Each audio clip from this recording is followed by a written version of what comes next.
but personally I think he can go deeper because his third vertebrae is still the highest point, yeah? And he's in, when you pull, you put your chin on your chest, yeah? Your whole chin. Where do you feel the pull? Yeah.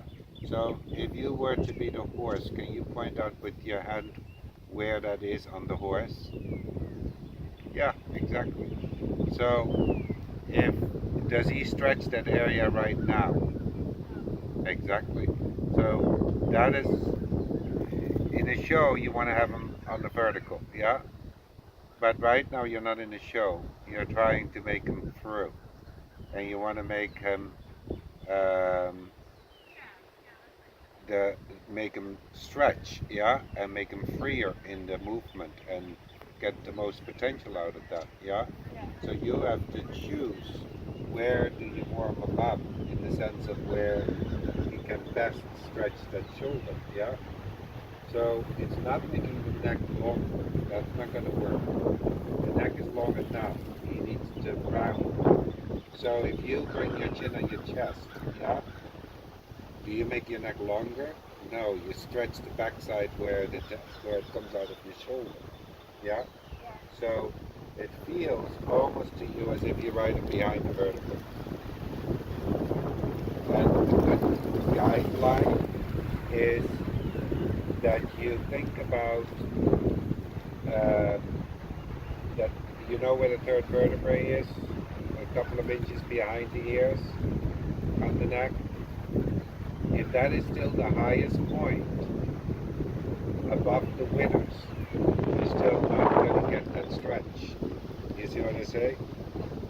So he has to go significantly quite down in there in order to let his back engage and his core. And he probably finds that difficult to walk that way, but that is where you have to learn to go. Yeah.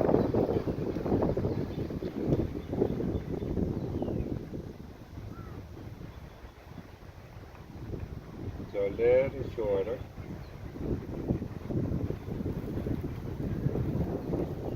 So like right there, when you shorten that a bit, he wants to lift immediately the pole up, yeah, and that third vertebrae.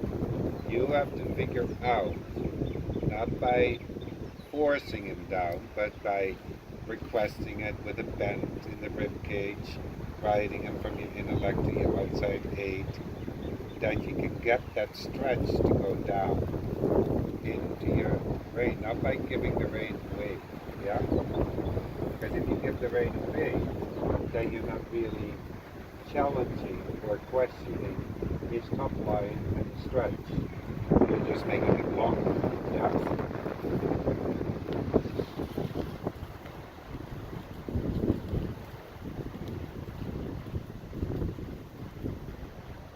So when you have a little bit of a feel in your hand, you feel quite a resistance that he wants to come up. Yeah. Your anticipation is giving the rein away. Yeah. When you feel that. Don't immediately give your rein away. He's going to struggle for a bit in order to come down into your hand. Yeah?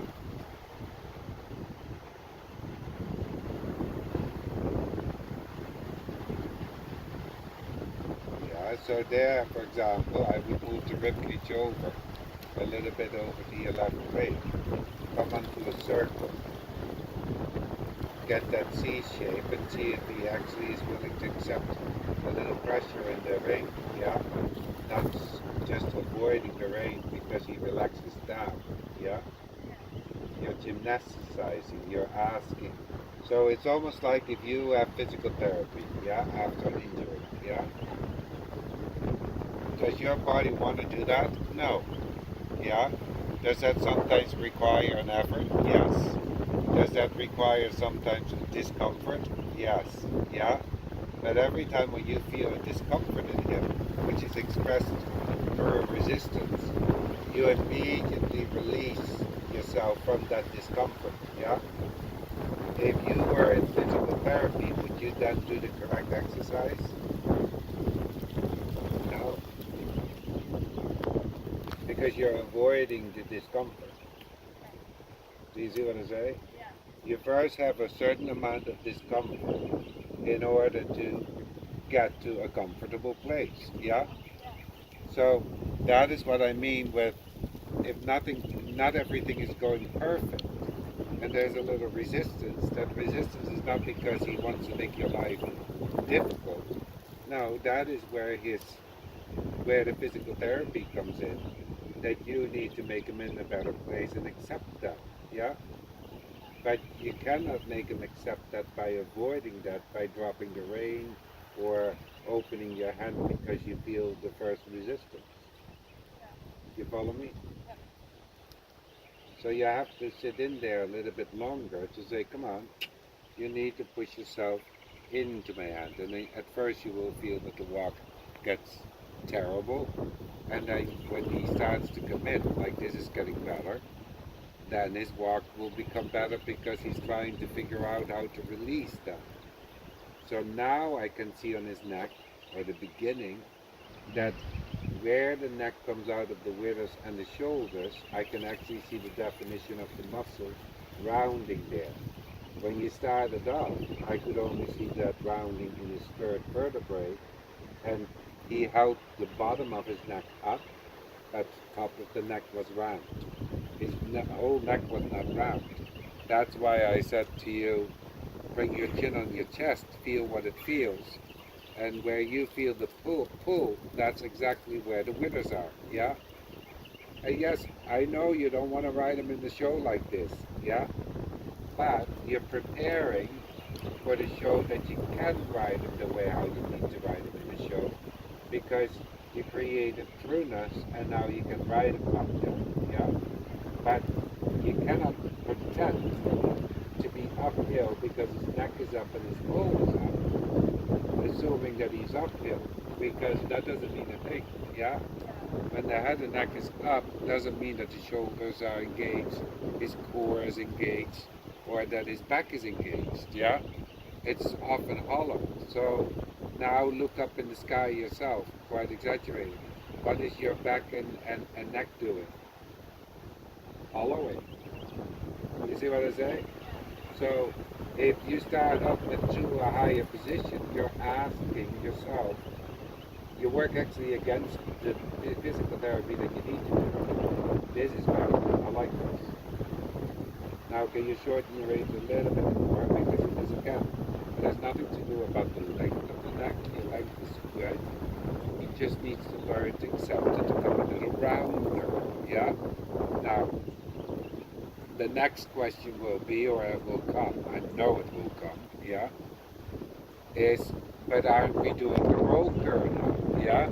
Are we riding it not behind the vertical? No, it's nothing to do with the roll curve.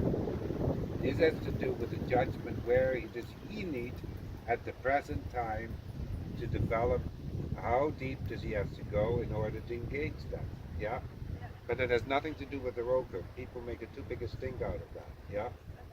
So you have to evaluate that because you have to say, why is it that you're doing this? Yeah?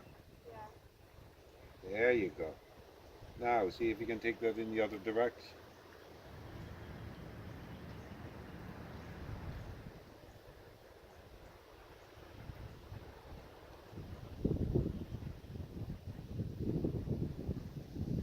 There he comes a little bit behind your leg. You feel that?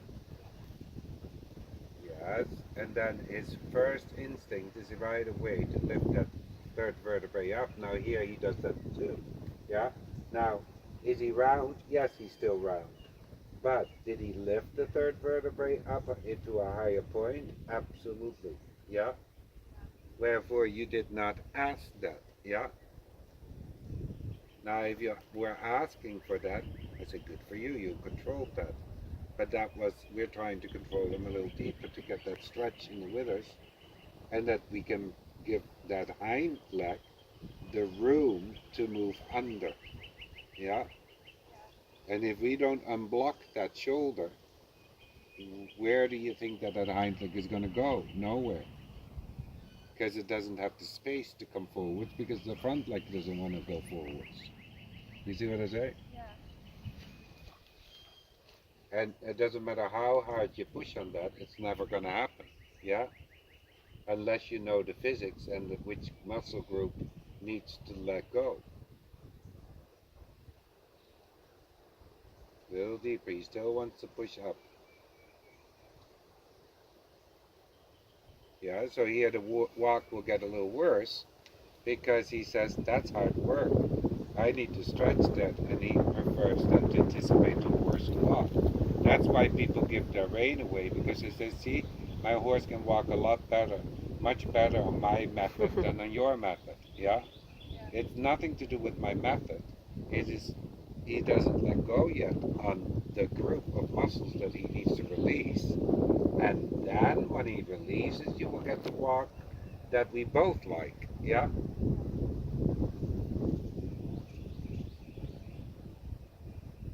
A little deeper. There you go. And then the challenge, the exercise, for example, if you make a halt, for example, not don't do it yet. But that is the exercise, the halt. It's not that you can make a halt. You have to learn to make the halt without having him pull up the third vertebrae higher than the withers. So if you feel that you can make that halt, that doesn't mean that you're successful. But try to see if you can do that and keep that third vertebrae below the withers.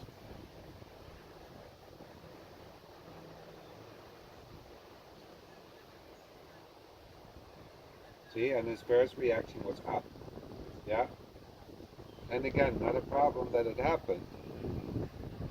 Now you have to practice to keep him there. Also, see, and that is in the walk transition too. Yeah? So it's not that you after two steps that you don't get him down. You will get him down again. Yeah? But the exercise is in the transition he has to learn to keep it down so that you engage his core and the correct muscles. Yeah? Oh, because he was up, not down. He has to lower quite a bit more. Even though yeah, lower, because he's too much up. That's why he backs up, because he doesn't want to release yet. Keep your hand, keep your hand, keep your hand, lean back, take your leg off. Don't pull on it, just resist it. Yes. And he has to get.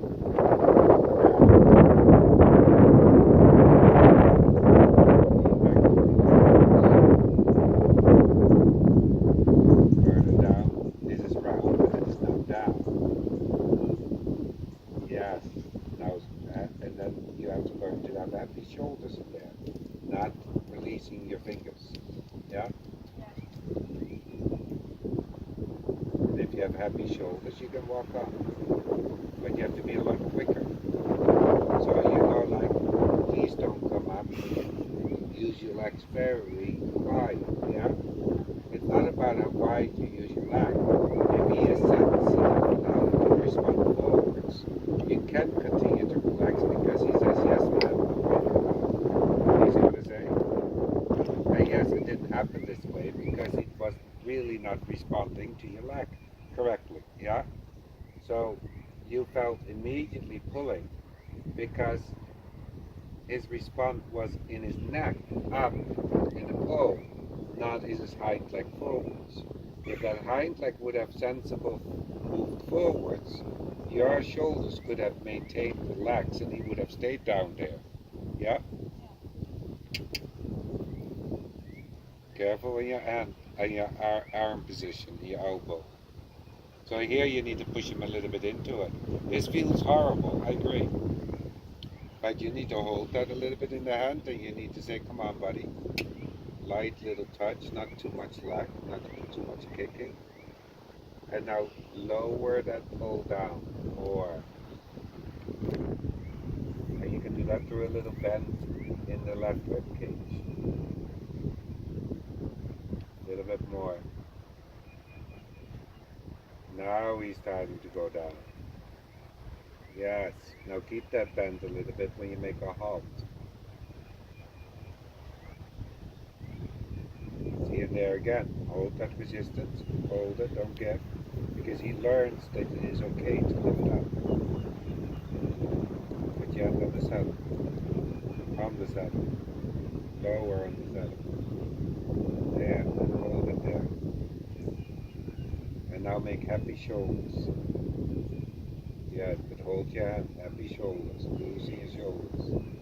No, don't let him pull your hand forwards off the saddle.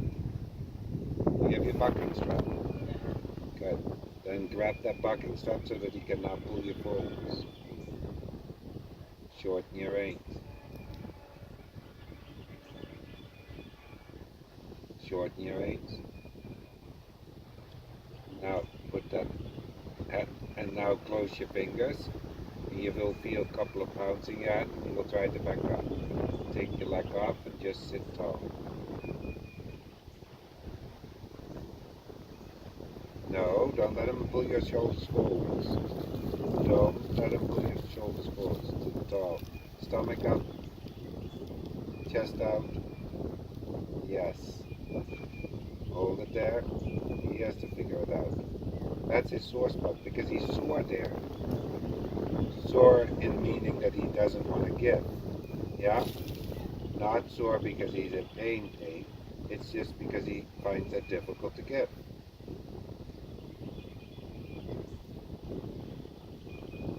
Hold that because your hand still moves too much up the spine. Happy shoulders when he comes down.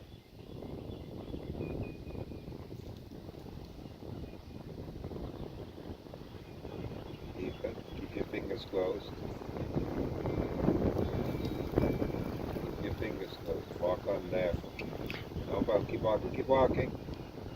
Yes. Keep your fingers closed. Now start a circle and keep your hand on the strap for now. And push the rib cage over to the right. More sensible, because he's not sensitive there. So I need more sensitive response that you can relax your left leg and not have to hold on, because you have to teach him how to undo the holding, yeah? So if you hold it, why wouldn't he hold it, yeah? Keep turning, he's not moving the rib cage over. That's your outside leg too much. Left leg up, over the butt, over the butt. Make your circle smaller. Over the butt, smaller circle, smaller circle. With your left leg, not with your outside leg. You're doing it with your outside leg. Correct? Don't do it with the outside leg. I need his haunches outside the circle. And I need you to go on the 10-meter circle. Yeah, now keep going around the circle like that. The 10-meter circle. With his butt out. Because he's not yielding away from your left leg correctly. Keep your left leg down, otherwise he cannot bend. Left leg down. Come and go with your left leg, don't keep holding it. Yes. Come and go with your left leg. Don't keep holding. He has to understand that he has to move over and not having to hold your left leg on. Take it away, left leg is still on. You can repeat it in autumn, but you may not keep holding. Your right leg should be back. Yes. Over, let go. Over, let go. Over, let go. Yes. Over, let go. Make your left wing get longer. Right. Yes. Over, let go. You're holding too long. You have to develop the feel. How do you suggest? How do you let go? His forehand has to come on a 10-meter circle. His heart just come on the outside of the 10-meter circle. You're making a 2-meter circle. Yeah? 10-meter circle. Right hand stays down. Left up and forwards. Goes to the center. Over and soft. Over and soft. Over and soft. Forehand stays on the 10-meter circle. Over and soft to the left leg. But where's your right hand again? Down, close up. Yes, then it can come in the outside way. Yeah, this is where it is difficult. When he starts to come round here,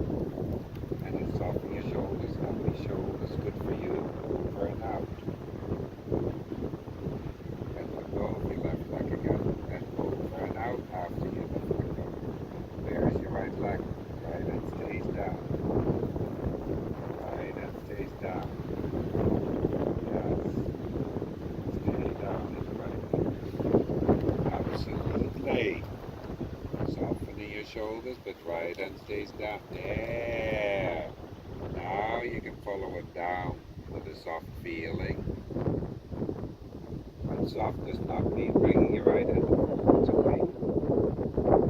Just a soft feeling in your shoulders. Let go. Because he still has to lower his neck more.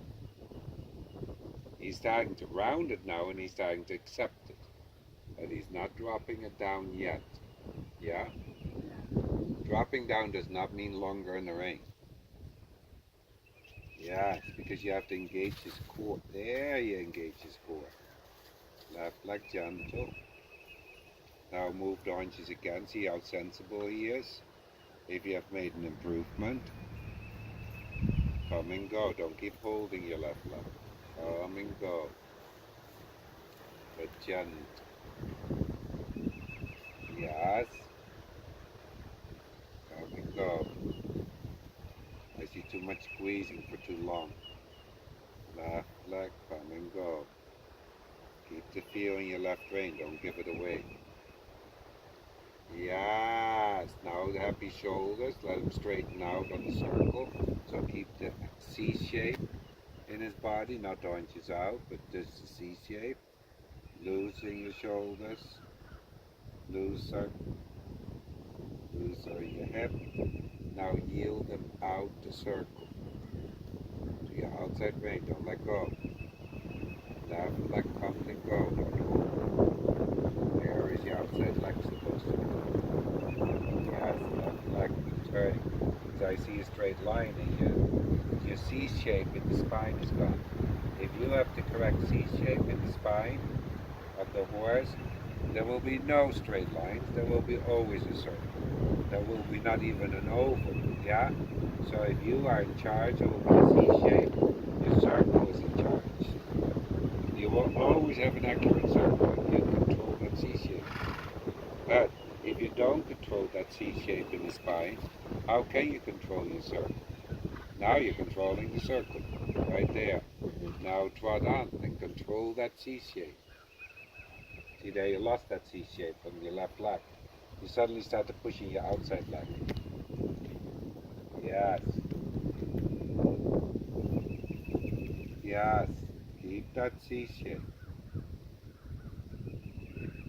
Absolutely. Absolutely. Now, that will make a 7 in your circles on your show. Yeah? Because if you don't have that and you only have the size circle correct, but he doesn't take the C shape, your judge can only give you a 6 because you made a 20-meter circle. And he's maybe round, but he's not taking the throughness. Yeah? Yeah. Watch your right arm because it starts to get longer again. And as a judge, I can comment on that. Yeah? Even though he looks at like a C shape, remember, if you read your test, it is the effectiveness of the rider's aid as well that is being judged. And if your right rein is giving it away to create a bend, because otherwise you couldn't get the bend, only by giving the outside rein away, I will keep that in consideration through your whole entire ride. Yeah? So you might come out of the test and you might be mad at your judge and you might say, yeah, but fuck, I had that left bend, yeah. But if you didn't have the correct age, why would your judge give you a better note, yeah? If you did that by giving your outside rein away, there, absolutely. Now you start to. That's it, because now I see immediately a swing in his back, yeah. And if I see that as a judge, that swinging back and that softening of the back, I give you immediately a 7, if not an 8. Yeah? There. So, now you need to think. You got the mission accomplished right here on this circle. Now you have to learn to take that straight. That means his spine has to follow the straight line. But he has to stay down in there. And you cannot do that by giving it away. If you feel that you lose that, you can use the exercise that you did on a circle, moving his rib cage a bit over like a shoulder in or shoulder 4 to get him back in that swing again. Your hand, and you will see that on the videotape, is a little too much up and down still, because you're posting with your upper body a little too far forward still, yeah?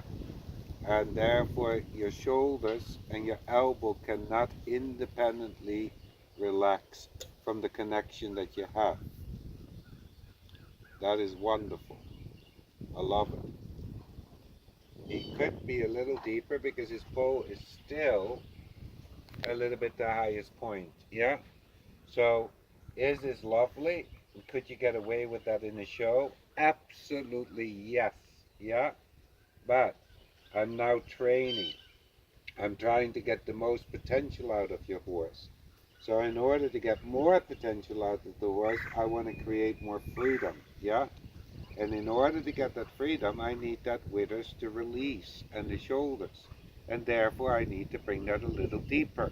Not precisely the way how you wrote it in the show, yeah? This is your preparement, yeah? Exactly.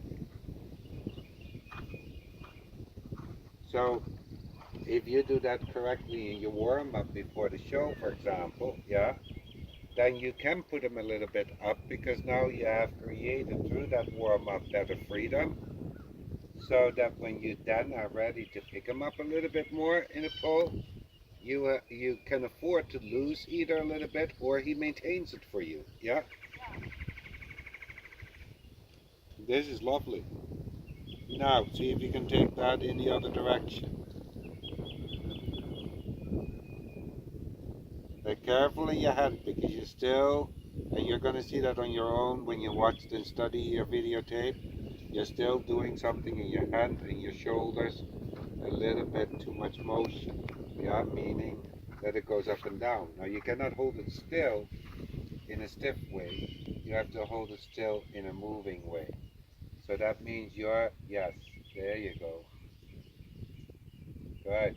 Now I need a little right flexion, as well a little bit the right rib cage, because he stiffened quite a bit in that corner, yeah? Yeah. Now, did you ride nicely into the corner? Yes. I should give you a 6, yeah?